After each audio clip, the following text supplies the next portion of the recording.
Hi everyone, this is Dr. Madhuri, founder of Occidental.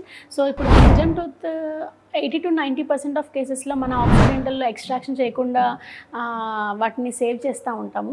So worst సినారియోలో ఏవైతే ఇప్పుడు లైన్గా 4 పళ్ళు ఉంటాయో ఆ విజ్డమ్ టూత్ అనేది స్ట్రైట్గా రాకుండా ఇట్లా యాంగులేటెడ్గా వస్తుంది, పక్కనున్న పన్నుని డ్యామేజ్ చేస్తుంది అన్నప్పుడు, లేదంటే సివియర్ పెయిన్ వస్తుంది, నాన్ సర్జికల్ మెథడ్లో మనకి పెయిన్ రిలీవ్ అవ్వలేదు అన్నప్పుడు మాత్రమే ఎక్స్ట్రాక్షన్ అనేది చేస్తాము. ఇట్లా అవుట్ పొజిషన్లో ఉన్న విజ్డమ్ టూత్ని ఫస్ట్ ఒక ఎనెస్థెటిక్ జెల్ ఇచ్చి నమ్ అయిన తర్వాత నీడిల్ పిక్తో ఎనెస్థీషియా ఇచ్చి 5 to 10 minutes వెయిట్ చేసి ఎనెస్థీషియా ప్రాపర్గా యాక్ట్ అయింది అన్నప్పుడే మేము ఎక్స్ట్రాక్షన్ అనేది చేస్తాం అనమాట.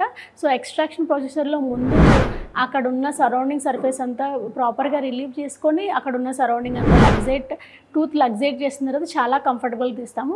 కొన్ని కేసెస్లో మనము యూజ్ చేసే ఫోర్సెప్ కూడా యూజ్ చేయకుండా ఓన్లీ లగ్జేషన్తో పన్ను తీసే సదుపాయం ఇక్కడ ఆక్సిడెంటల్లో ఉంది.